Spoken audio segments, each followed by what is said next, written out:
I got on my holiday sweater, and today we're going to do an American psychologist. Yay!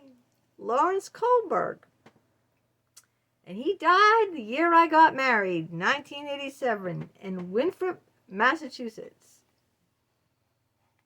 Now, let's go on to what he believed. Lawrence Kohlberg formulated a theory asserting that individuals progress through 6 distinct stages of moral reasoning, from infancy to adulthood.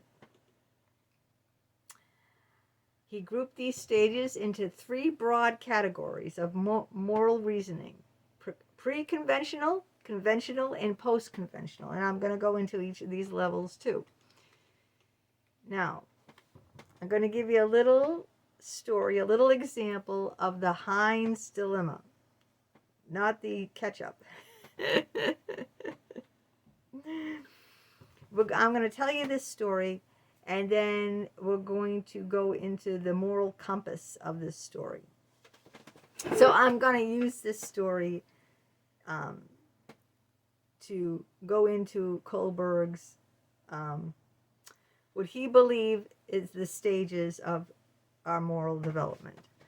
Now, Heinz's wife, this man Heinz, was dying of cancer, and there was only one drug out that could save her. The drug had been discovered by a local chemist.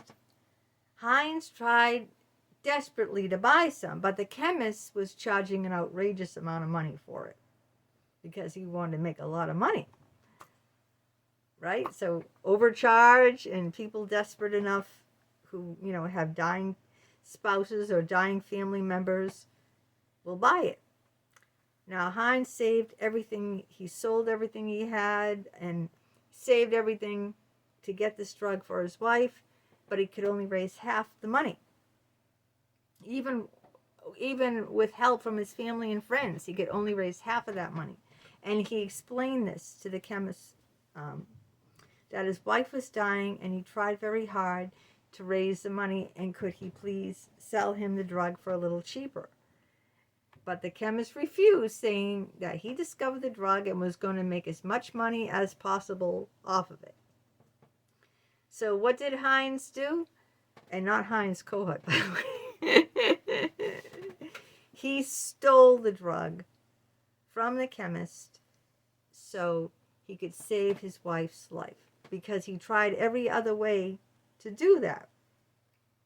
This reminds me of, I'm going to let in my own personal story here, how I began stealing things.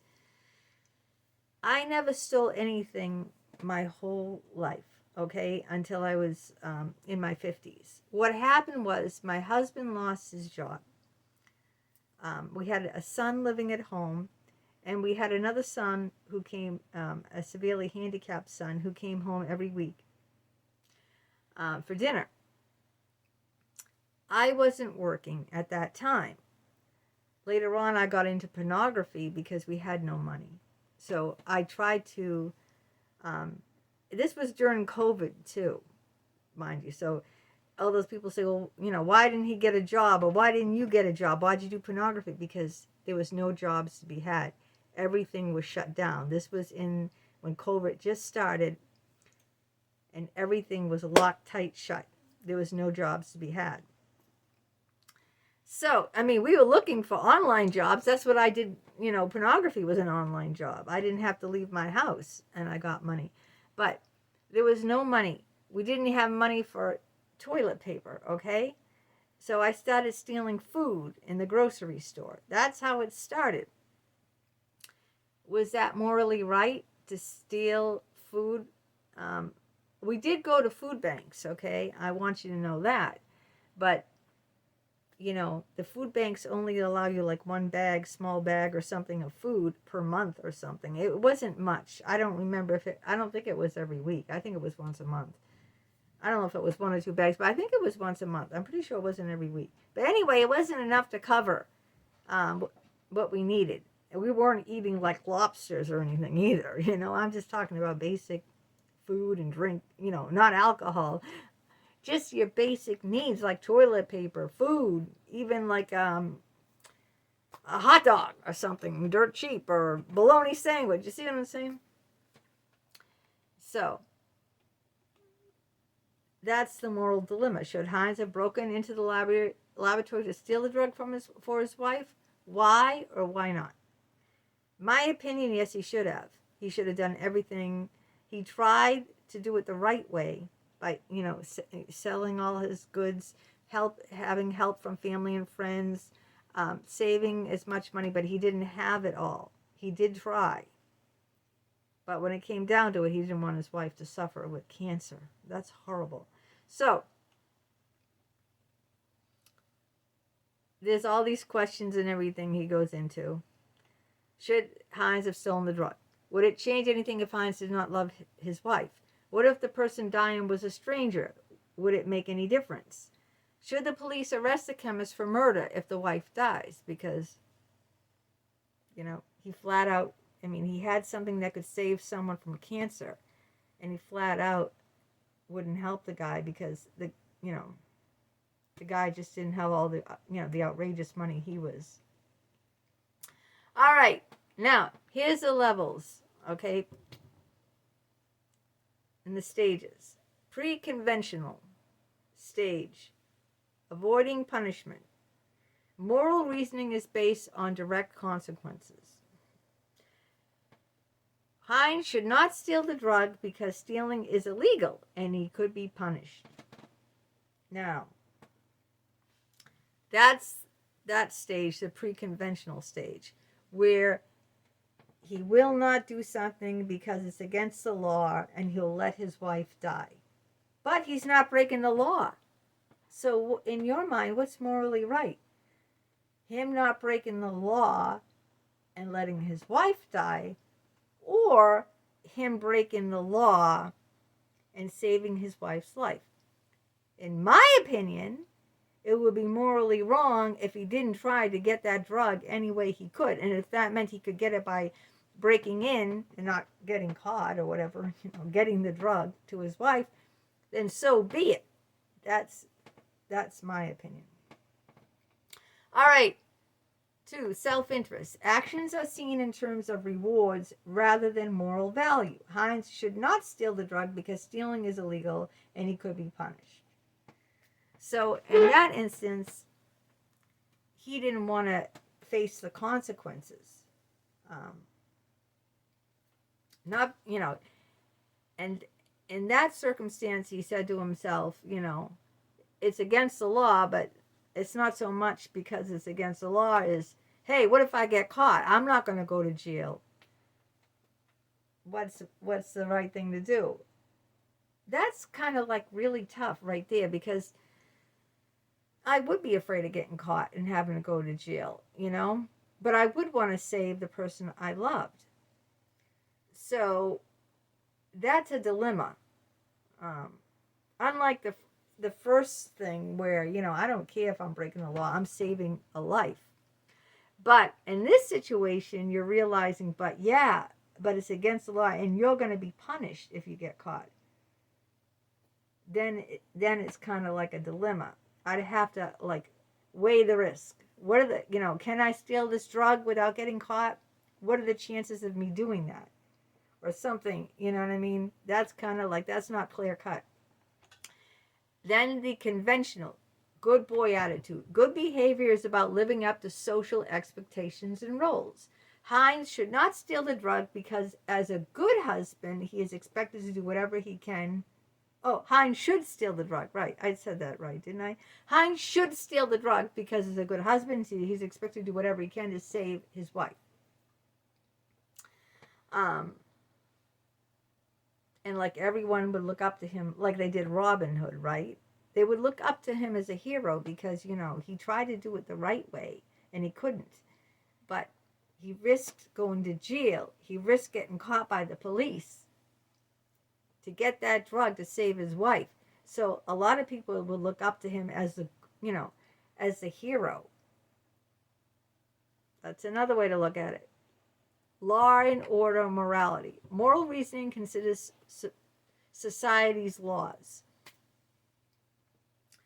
Hines should not sell the drug because he must uphold the law and maintain society order. And that way, I disagree totally. Totally disagree. That's like back in the Diary of Anne Frank, right? When people would house Jewish people, they would hide Jewish people in their homes because otherwise they would be murdered, okay? But the law said you can't do that. You're breaking the law by housing a Jewish person. But they saw the law as morally wrong. So they're going to save a life, a human life just like their own, see? Now, universal principles. Oh, that's the post-conventional. Did I tell you that? Moral reasoning is based on universal ethical principles and justice. Hines should consider nonviolent civil disobedience or negotiation with the pharmacist. The decision reflects a conflict between property rights and the sanctity of human life. Do you think that that the person that made that drug would negotiate with Hines? That's what they're saying here. He should have came to some kind of like agreement where he'd give him all this money up front, but he would still owe him and still pay him over time or something. That's another thing to think about. But then again, would he give him the drug right away? I don't think so. When would he give him the drug? His wife is dying any day. You know what I mean? See, so you have to weigh that in. All right, level 1, pre-conventional morality, is the first level of moral development, lasting until approximately age 8. During this level, children accept the authority and moral code of others. So whatever their parents are telling them is the right thing to do, or society, or the teachers at school, they accept that. Pre-conventional morality is when people follow rules because they don't want to get in trouble. Think about a young child at age 8, right? Why aren't they going to do something? Because they don't want to get punished. That's their reasoning, right? Not about is it right or is it wrong. They don't want to suffer the consequences, right? They're not going to do something that's going to get them a spanking, or that's going to get them, have to do detention in school, or, whatever the consequences. That's the way they're thinking. What's going to happen to me if I do this? I know, Their level of morality is based upon what authority figures like parents or teachers tell them to do, rather than what they think is right or wrong. So they're like little puppets, right? Whatever the teacher says, so I don't have to stay after school, or, do detention, or whatever mommy and daddy says, so I don't have to be spanked or punished, they're going to follow.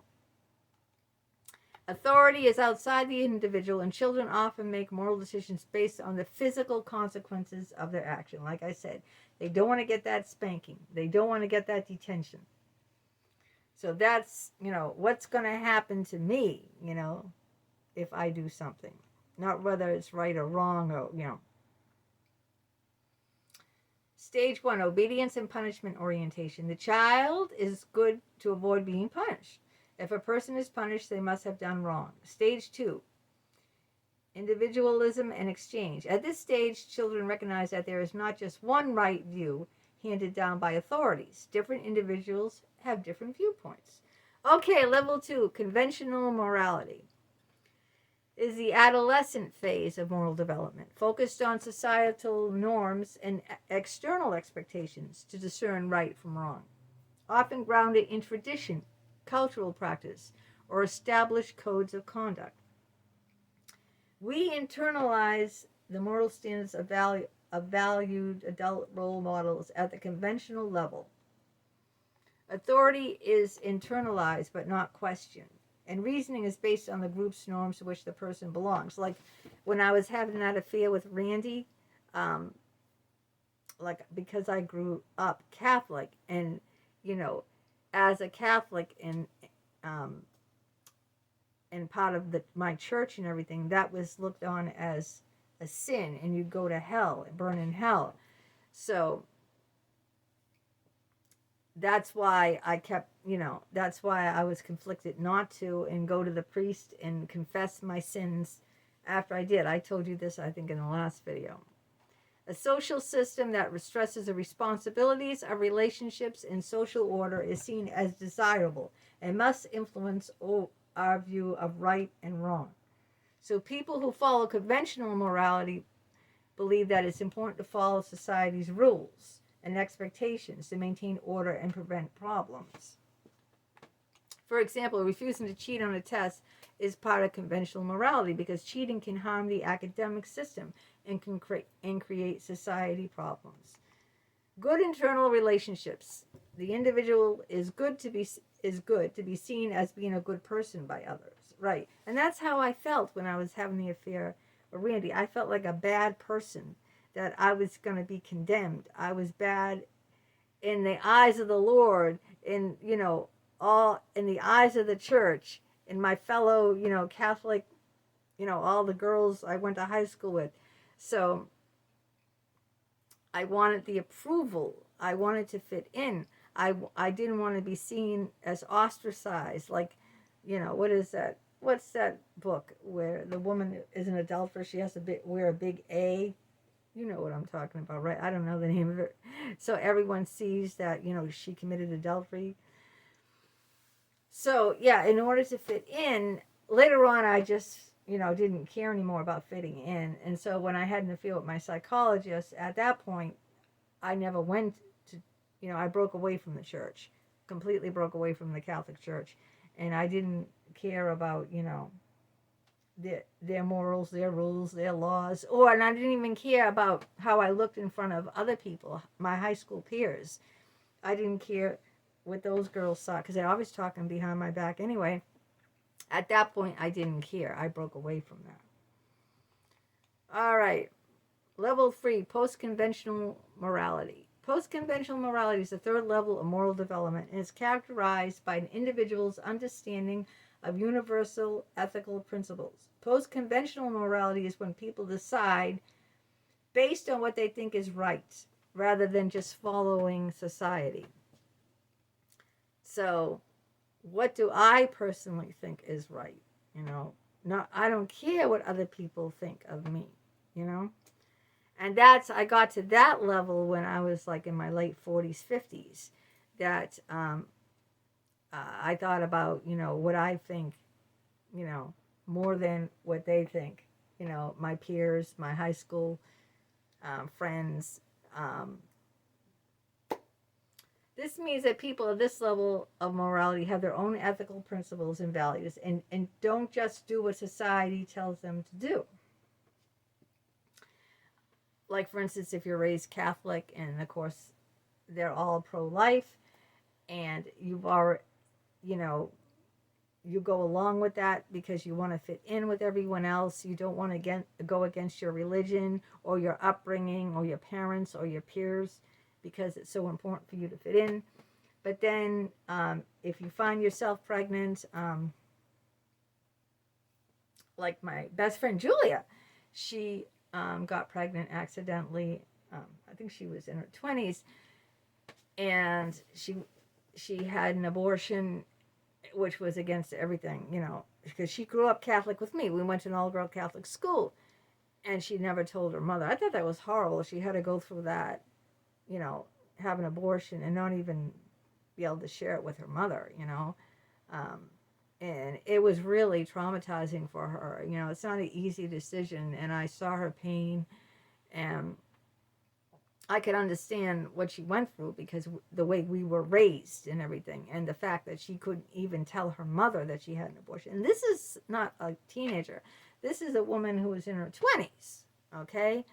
And I don't think her mother ever found that out, She was 3 months pregnant at the time.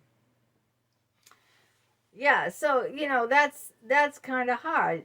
She had to do what she felt was right against everything she grew up in, the way she was raised, what her family believed was right. She had to go against them. And that was very difficult, but she said that she just couldn't, raise the baby. For one thing, the father of the baby was very abusive. He used to punch her, and she was a battered woman. She got out of that relationship, but she was pregnant when she got out of it, and she didn't want anything to do, you know, with that loser, and she didn't want to be bringing up his baby, and her mother would never tolerate it anyway. She'd kick her out of the house. So where would she go being pregnant alone? The mother would never. Anyway, the mother was against, I don't know. But she thought for her at that time, it wasn't right to have a child. So she did what she thought was morally right.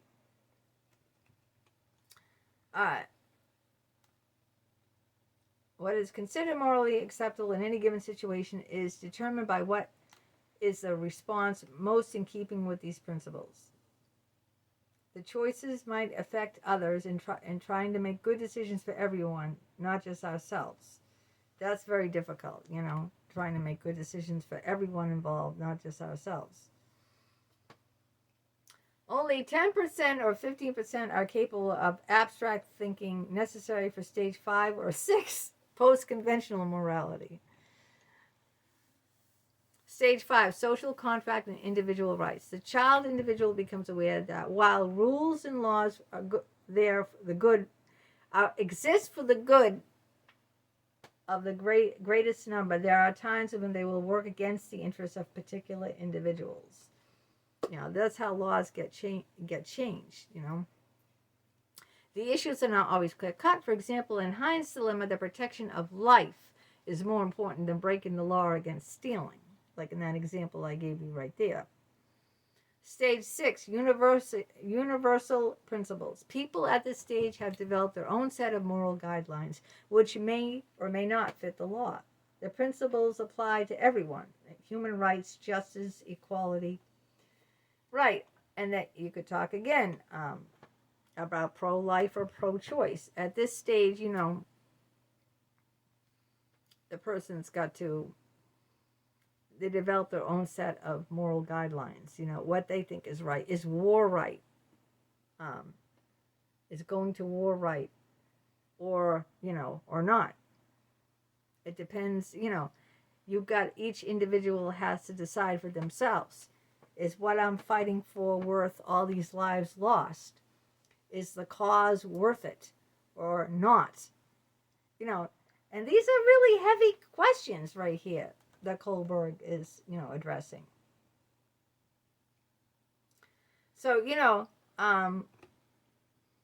this is some heavy stuff, and I wanted to talk about this moral dilemmas. Really, it's moral dilemmas. That's what it is, you know. What is right, you know, to you, what is wrong to you, versus what is right or wrong in society. Raising a child, is that right or wrong to you? Some people, is having an abortion the right choice for you, the moral choice for you? What if you were a homeless woman or something, and you didn't, you know, you were living on the street? You can't even, you know, you don't even have a place to live. Do you think it's morally right to have a baby when you're homeless and no job? That it wouldn't be morally right to bring a child into the world like that. What if you're a drug addict, right? And you see these horrible things, these babies born with addictions. It's just horrendous, you know, that they suffer so much. Wouldn't it be morally right to have the abortion instead of having, you know, if you haven't beaten your drug addiction, instead of having a child severely sick and already having withdrawals, you know what I mean? Having a child suffer like that. What is the moral thing, you know? It's one thing, society says one thing. We could go into it about war and peace. Is war right? Is fighting someone else's war right? Or defending the United States, defending another country? Should we get involved? Some people say, no, we should stay out of it. Other people say, yes, we should get involved. These are innocent lives that are lost. See, so this encompasses a lot. This is not like, this we could go on talking, but my video is going to run out of time. So, think about it. Let me know what you think and about these moral issues. Okay.